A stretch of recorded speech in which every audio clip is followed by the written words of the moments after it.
Hi, anyone and everyone. This is Kim, the Humble Hermit from Come As You Are Oracle. I'm going to do the collective for today. Today is Monday, May 19th, 2025. You may follow me on the Talk, the Tube, the Lemonade, the Blue Sky Social, the Pinterest, my blog, or not. Totally up to you. Take what resonates, leave what doesn't. If it doesn't fit, don't make it fit. If some of it fits, fabulous. Whatever does not, just leave it on the table for someone else. Why would you want to take on energy that wasn't meant for you? Why not leave yourself open for the energy that will eventually come that is meant for you? We're going to use this deck that I just got yesterday off of Amazon. Unsent Letters. Things I Wish I Could Tell You. Love Oracle cards. Gonna see what pops out.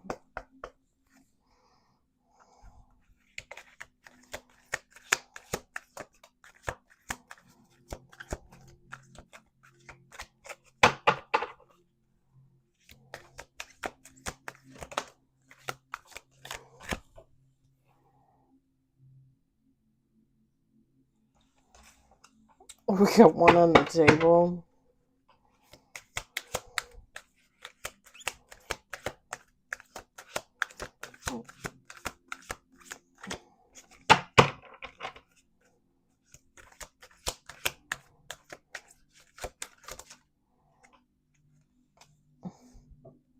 Two on the table.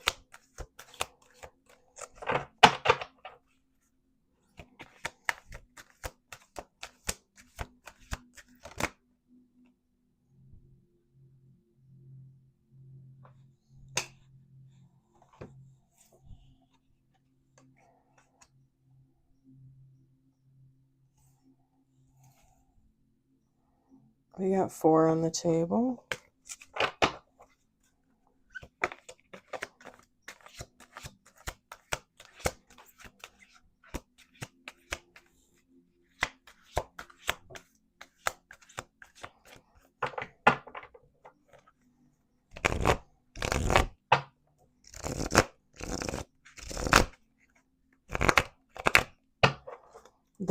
The cards are like plastic, like that shiny coated plastic. They're kind of sticky.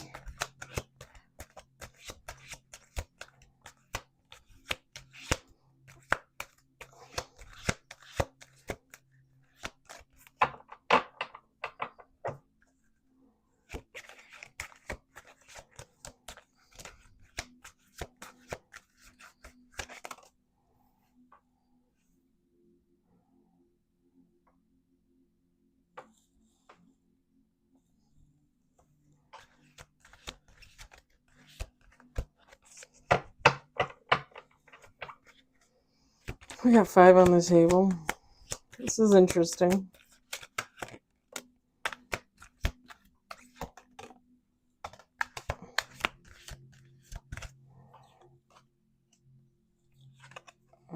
Seven on the table.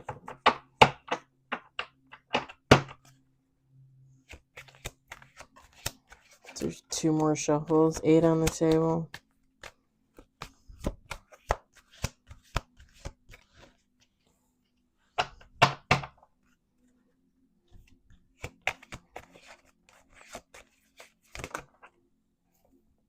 Nine on the table.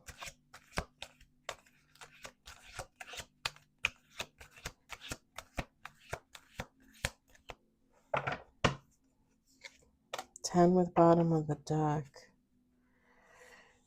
I'm going to set this over here.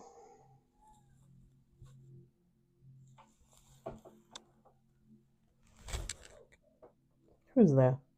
Who is that? What are you doing, baby? We got Will You Sneak In? What more could I ask for? Please give me another choice. I know it shouldn't. You deserve better. You deserve more. Hey, baby. We got I Miss You.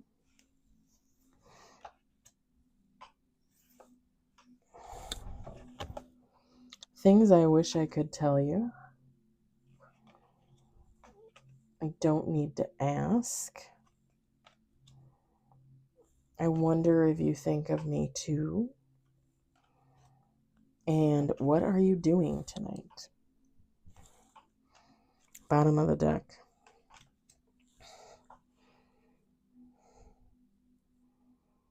Feminine, masculine, take how it resonates. It doesn't matter.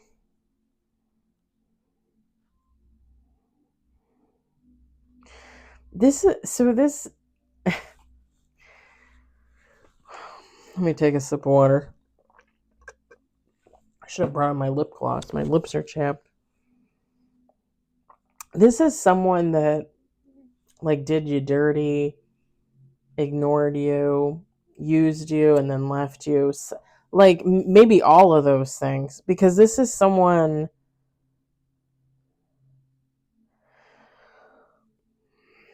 like this is like someone realizing someone else deserves better, but they still want that person back.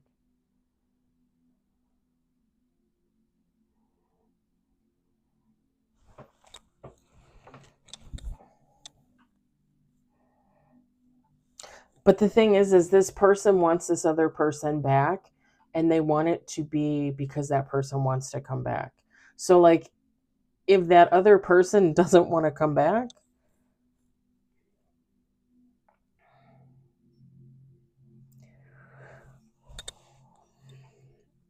like it almost gives delusion of grandeur.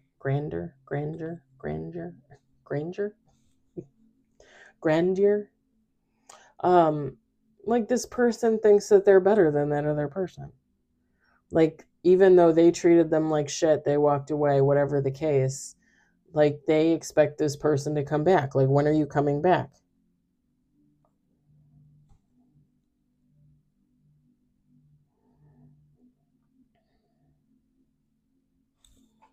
You okay, buddy? You want out? I'll let you out. Because this will you sneak in card. Listen to this. Can I tell you I'll leave the door unlocked? Can I tell you to come alone? Can I tell you to come in and make your way to my room? Can I tell you to get into bed next to me? Can you tell me it won't change a thing? To me, like, this is somebody that wants to go back to using and abusing someone, but they want that other person to give the okay, knowing that they already went through this cycle. This person already knows that they're not a good person, right? In some form or fashion. But they want this person to come to them, and they want this person to give in. It's somebody that I've been talking about this a lot lately. I feel like this is somebody that doesn't take accountability for their actions. This is like somebody that doesn't believe in karma. This is somebody, again, they feel like they're on a higher plane than everybody else, and they can act and behave and do whatever the hell they want.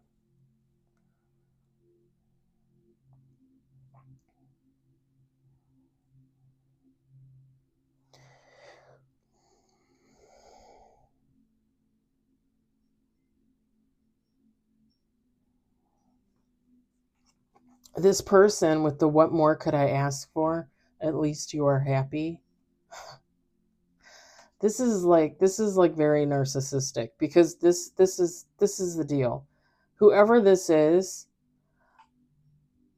like they want this other person to think like, oh, they're coming back to them of their free will, when really this person is like setting the trap, right? Like, come back to me, come back to me. And then they're going to be like, oh, this is all I ever wanted was you, us back together. This is perfect, right? This is fabulous. This is what I want. This is what I need. But they're going to turn around and do whatever it was that they were doing before. Lying, cheating, I don't know. Abusing, I don't know. All those things, they're going to make this person think like, oh, this is all I ever wanted. You and me. And it's perfect just the way it is. And then like a month later, they're going to be like, hey, how come you don't wear those short skirts I like anymore?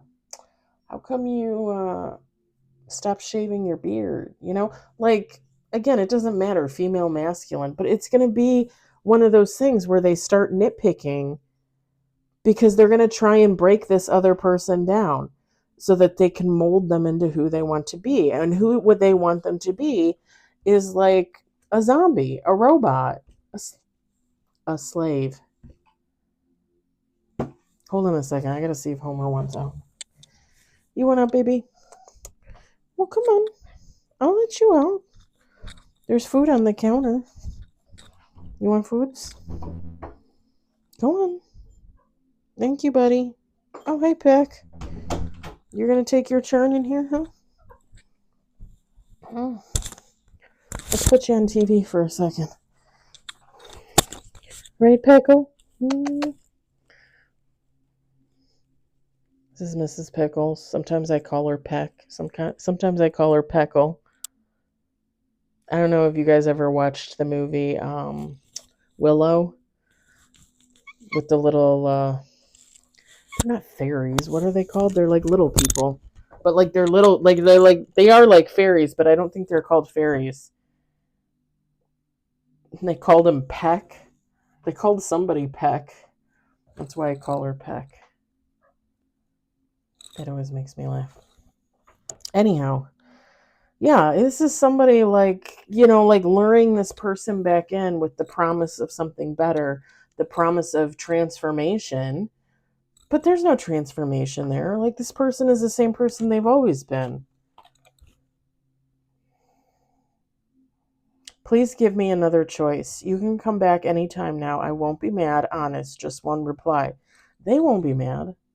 They won't be mad. What? What? Make it make sense, because the math ain't mathin'. You can come back anytime now. How about you reach out to the person that you abused and apologized, right? Like, again, who does this person think they are?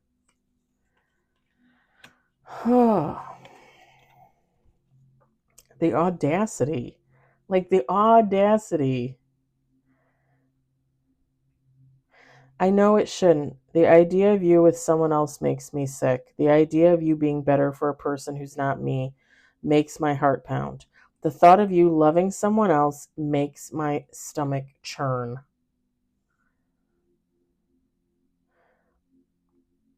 That's true. But why is it true? It's true because they can't control that person. If that person gets in a relationship with someone else, gets engaged, gets married, has a baby, they've lost. Whoever this toxic energy is, they've lost. This would be, and I'm not really sensing like black magic or anything like that, but this would be like someone that, like, they break up with someone or someone breaks up with them, and just because they don't want them to be with another person, like, they try and put some type of spell on them. Like, that would be exactly who this energy would be. Like, just and I always say it, just a nasty energy. Like, mean as fuck energy. Like, bitter as hell energy. Narcissistic for sure. Oh, hi, baby. You're very needy. You deserve better. You deserve more. Listen to this. If they want to call, text you, they would. If they want to do nice things for you, they would. If they want to spend time with you, they would. If they want to love you, they would. And if they want to make excuses, they will. If they want to spend time elsewhere, they will. If they want to lie to you, they will. If they want to cheat on you, they will. Listen, they say that when you get into a relationship with a narcissist, that they mirror you, right? So anything you do, they mirror it back to you. And you think, you are lured into this game. You think this is your person. because you think that you're like twinsies, right? Like, oh, we like all the same things. We do all the same shit.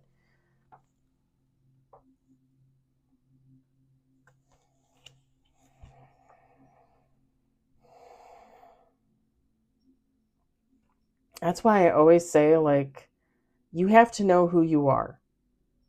When you get into a relationship, if you're changing, like, your ideas, your beliefs, your thoughts, your values, your morals, if you're changing your lifestyle, if you're changing your likes and dislikes for someone else to match another person, then you don't know who you are and you're not comfortable with who you are. Do you guys remember the movie The Runaway Bride with Julia Roberts and Richard Gere?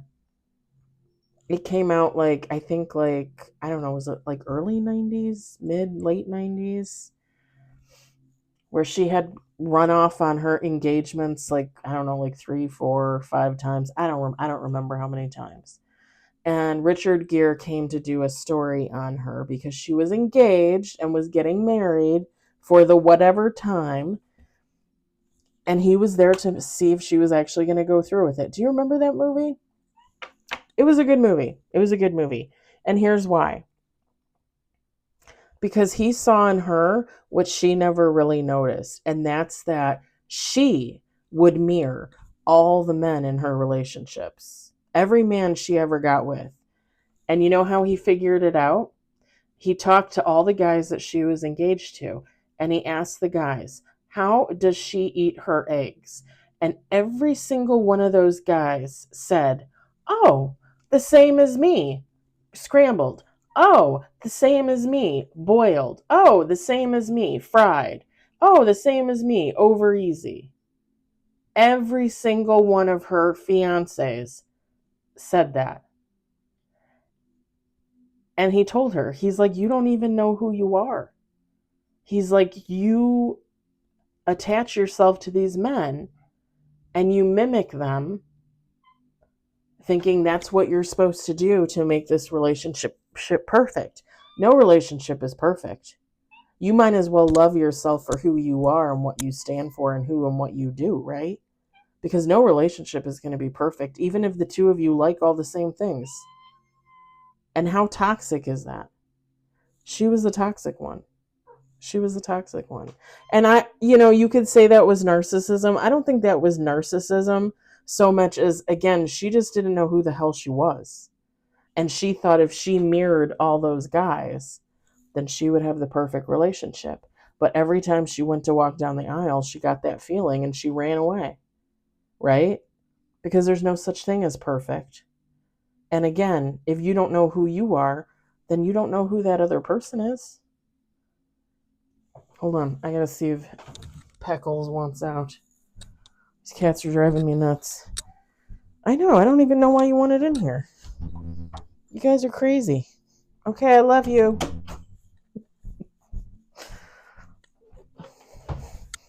She wanted in here and then she wants out. If you've never watched it, The Runaway Bride, Julia Roberts, Richard Gere, Joan Cusack is in it, a bunch of other people. It was really good. It was really good. It was funny,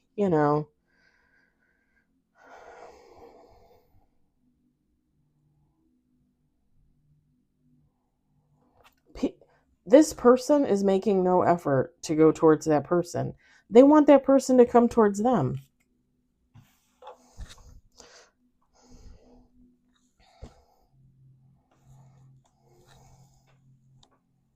I miss you. Just because we don't talk anymore doesn't mean I don't think about you constantly. I think of you when I brush my teeth in the mornings. I'll be on my way to work and I wish I was talking to you. Pretty things remind me of you for some reason. Sunsets, parks, flowers, the sky. You're not any less beautiful or amazing just because I'm not there to tell you that you are. Nothing I've told you has changed, so I hope you're feeling all right. You hurt me, and I hurt you, and we're apart, but I love you all the same. That is why I can't let you go, but everything about you was a gift, and this hurt is too. I hope you're having a good day today.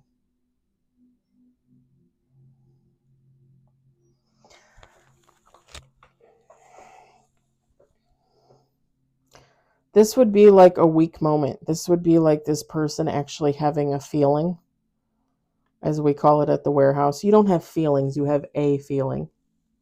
We always joke about it at the warehouse. But this is somebody that, oh my gosh, like, they would never say this to this other person, because that would leave them vulnerable, and then they would feel as if they have no control, and they wouldn't be able to control that other person. So what would be the point? They would never say this to that person ever. Nope. This would be like them at their most vulnerable. They'd rather like poke out their own eye and eat it. Things I wish I could tell you. Not your fault. Truth. Move on. Because this person knows. They know. They know they have mental health issues. Know they have problems. They know they probably need to be on some type of medication, need therapy.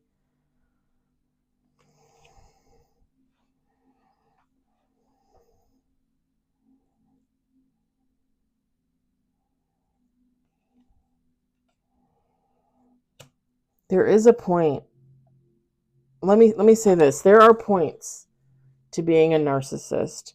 There's a point where you have no idea you're a narcissist, and you are. There's the point where you know you're a narcissist and you question yourself. And then there's the point where you know you're a narcissist and you no longer care, because you need to stick with what works, right? Like, a narcissist is just going to stick with what works. Do I usually believe in therapy? Yes. Do I believe in therapy for a narcissist? How many narcissists have come forward and said that they're in therapy, but therapy makes them a smarter narcissist? Have you guys heard that? I've heard that many times from people that have like posted videos, done interviews, and they all say like, yeah, I got therapy, but it just made me be better at what I do. How horrible is that? How horrible is that?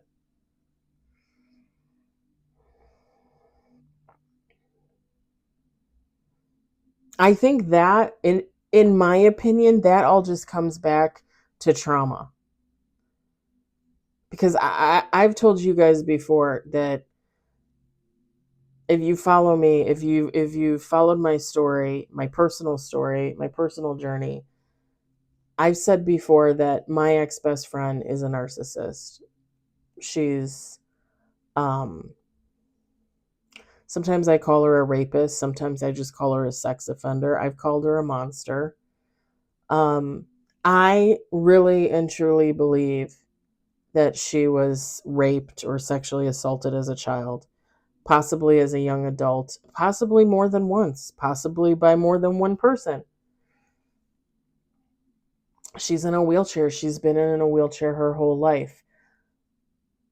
The probability of her being abused and used is technically higher than me and you, right? Because she's disabled. There comes a point where she can't defend herself. People will take advantage of that. Really shitty humans, people that I wouldn't even consider human, would take advantage of that. But here's the thing. If that's what happened to her, she never dealt with that. That's why she is the way she is now. And at some point, I also believe that it's probably too late. Whether the fact that she just doesn't want to, or whether the fact that she does try, but it doesn't do anything. It just makes her a better narcissist, right?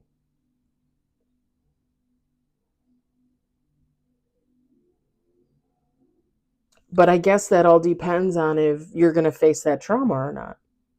Like, are you going to admit to yourself the horrible things that were done to you? By whom? When? Are you going to look that dead in the eye and say no more? You don't have a hold on me, no more? Because only then can you start real healing and growth. Only then can you move away from whatever is holding you down and sucking the life out of you and making you be something, someone, I use that term loosely, someone that you never thought you would be, that I never thought she would be.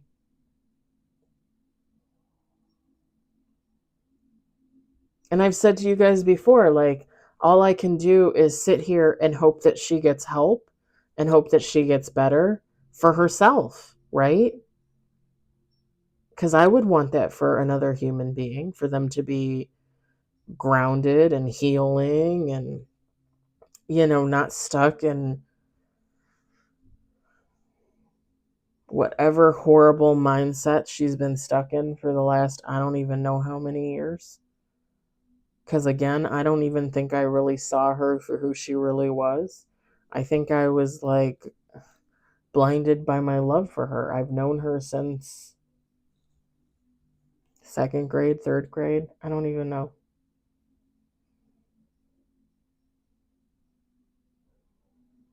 And I can want her to get better, and I could hope for that for her right here while she's over there. Because unlike this person, like if this was her, I mean, I would never go back to that. I've said that 100 times. I would never go back to her as a friend. She could reach out to me all day, every day for the next year and a half, and I probably just wouldn't even answer. And if I did, it would probably be with some type of warrant for her to stay the hell away from me, right? What do they call it? Protection order? Order of protection?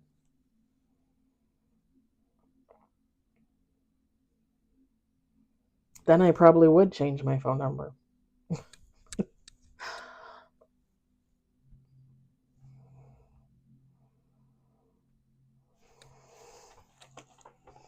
I don't need to ask. I knew what you meant behind your disguised words. I've heard those words before. I've seen this before. I know that look. Like this person knows this other person and what they think of them and how they react to them, right? Narcissists love a good reaction. They love it. That's like a feast. If you get upset, if you cry, if you stutter, if you make a face, ooh, they love that. Ooh, they feast off of that. I lived with that for 40 plus years. In my family, I lived in that. They love for you to have a reaction. Then they're going to take that reaction and throw it right back in your face. Like, what are you making a face for? What's your problem? You know? Well, you're the one that made a face. Yeah, I made a face because you made a stupid comment. Like that didn't make any sense. That was abusive. That was mean. That was hurtful. Why would you do that to your loved one?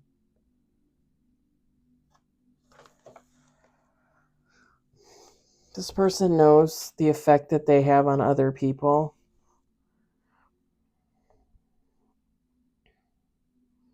They know exactly what they do. I knew what you meant.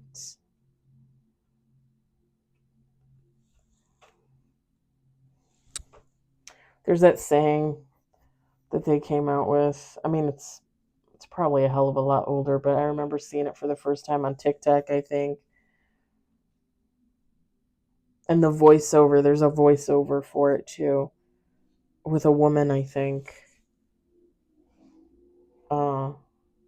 I want to say a comedian, but I don't think it's a comedian. Anyway, she's like,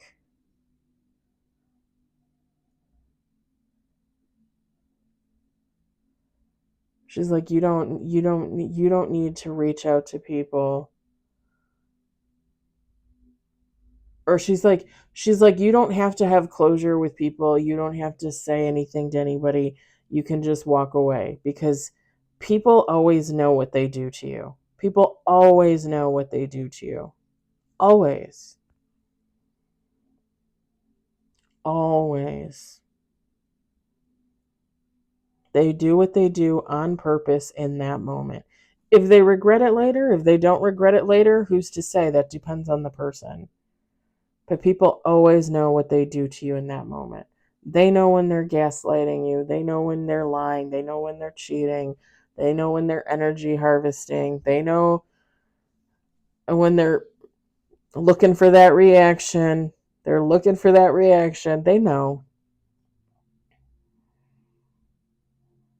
They know when the relationship is dysfunctional and they keep going because the other person lets them keep going, right? Until they can't go anymore. I wonder if you think of me too when I see you look at something a little longer than others. I wonder if you want it, if I should get it for you, if it would make you happy. I would not take a damn I would not take a damn thing from this person. This would be like Indian giving, right? Am I supposed to say that? Is that politically correct? I mean, my great grandmother was Indian. It's like when you give that gift, but then you expect something in return. And then if you don't get something in return, you're like, well, give me that gift back. What? What? What? And I'm sure in my innocence, there was once or twice where I gave somebody something and I was like, give it back. It's not yours. Oh, the guy I was dating before I met my ex-husband, the one that raped me with his friend, drug dealer, whatever you want to call him. I gave him an iPhone, my old iPhone. And when we broke up, I said, I want all my stuff back. I said, I want the iPhone back. I said, you're not getting a free phone. He always used to have a burner, and I never really got it until after. Like, oh, yeah, you have a burner. He probably had a real phone somewhere else. I just never saw it. He always had this little shitty flip phone all the time.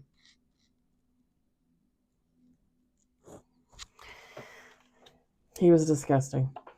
I can honestly say that. He was looking for prostitutes on Craigslist.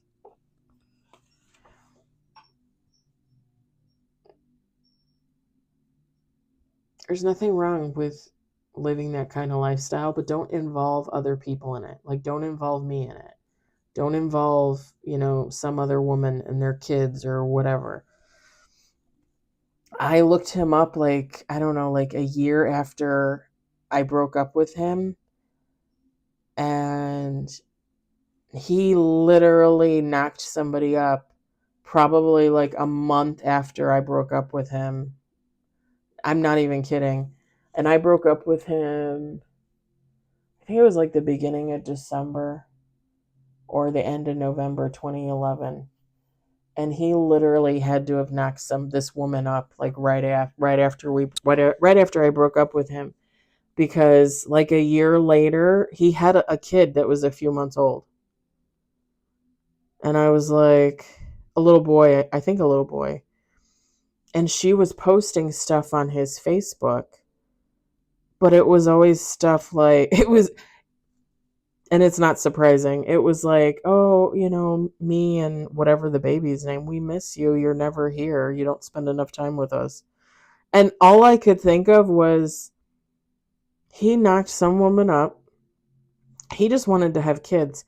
His brother was engaged and his fiance was pregnant with their first kid. And I think he was the youngest of three brothers. So the guy that I was dating, well, like, all of a sudden he wanted to have kids because his little brother was having kids.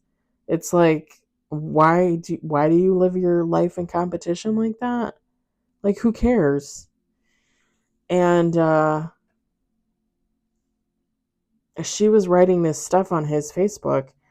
And I'm literally sitting there thinking, like, he literally just went out and knocked up some woman so he could say he has a kid.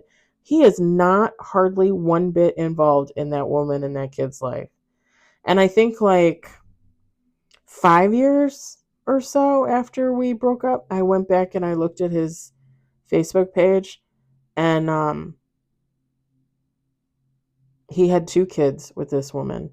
And again, she was posting on his page, and it was like, I just had the feeling like, again, just like another user, like just wearing a mask, using people, abusing people. And this poor woman, bore 2 of his children. And it's like, 5 years later, do you not see like what you got yourself involved in? Like,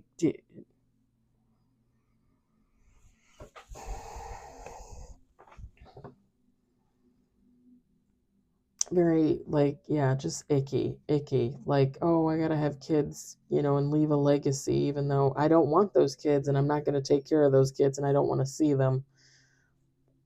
Yeah, okay. What are you doing tonight? Another quiet night at home, or are you going out? I'm not doing much of anything.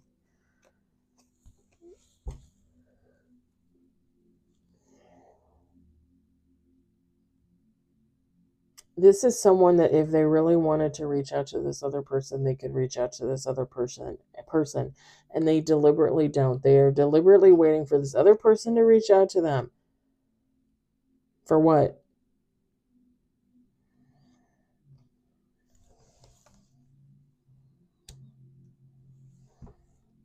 And this is the sad thing.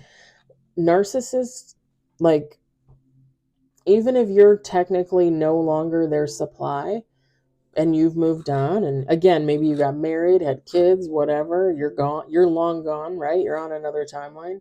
Like, this narcissist is always going to wonder. They're always going to be like, hey, where's that number 1 supply? Where's that number 15 supply? Like, I wonder what they're doing. I wonder if they're at home doing nothing. Maybe if I send them vibes, they'll give me a call. Like, and the sad thing is whoever that other person is, they're probably just out there living their life. You know, you hold on to heartbreak and anguish for so long before you let it go, you release it. Like, you're supposed to hold on to that for forever? Like, I don't hold on to that for forever. I've told you guys before, it probably took me about 2 years or so to get over the ex-best friend. And we're talking a 30 plus year relationship. It took me probably about 2 years. Am I completely over it? No, of course not. But for the most part, you know, there are days when I have good thoughts, like when we were kids and we would hang out and stuff. There are days that I don't think about her. And then there are days that I just have all these negative thoughts. And, it's like, okay, you got to get out of that. You can't sit in that. You got to move along. It's not good for your health, for your mental health, for sure.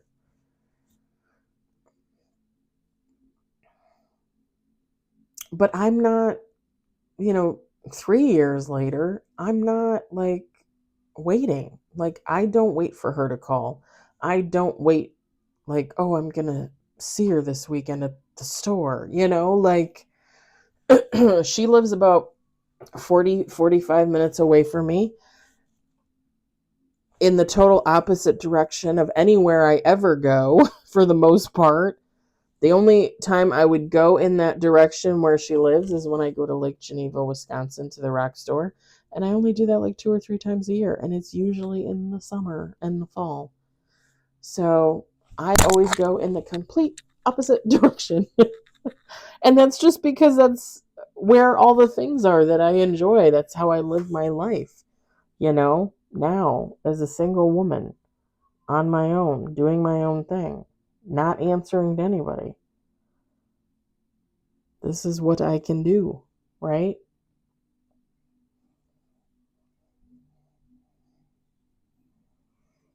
I don't know.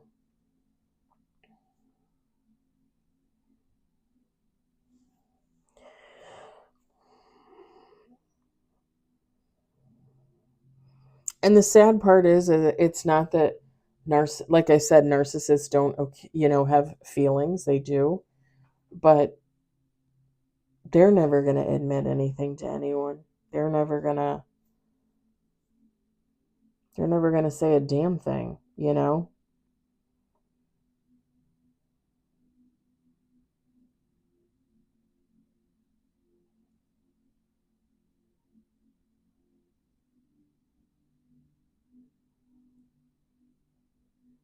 I don't know if I've ever told you guys this.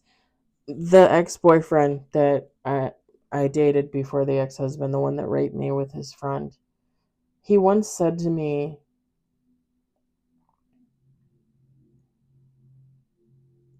this was after I got drunk at his friend's apartment, his roommate's apartment. I got drunk and I woke up on the bathroom floor like an hour after I passed out because I walked into the bathroom saying I was going to be sick and I didn't come out for an hour. And not once did that fucker come in to check on me. And I remember him telling me, and who would have thought that that fucker would have given me the best piece of advice, one of the best pieces of advice that anybody had ever given to me. And that was, don't ever change who you are.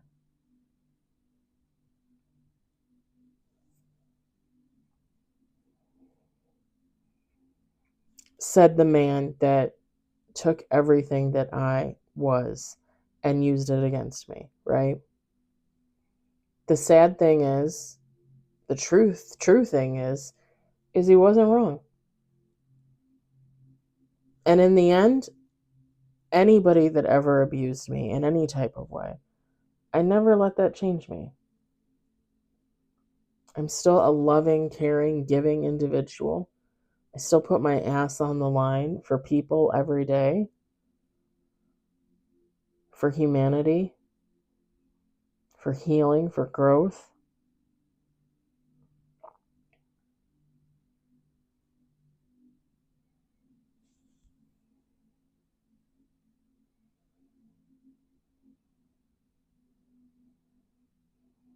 If you're that person, don't go back to this. Don't ever call them. Don't ever text them. Don't ever email. If they do reach out to you, don't ever answer. Just don't. What is the point? What is the point? It's just going to be a repeat performance, a repeat cycle. Something that you won't be able to get out of, something that will take forever for you to get out of, something that will bring you part of their negative karma. It's not even worth it.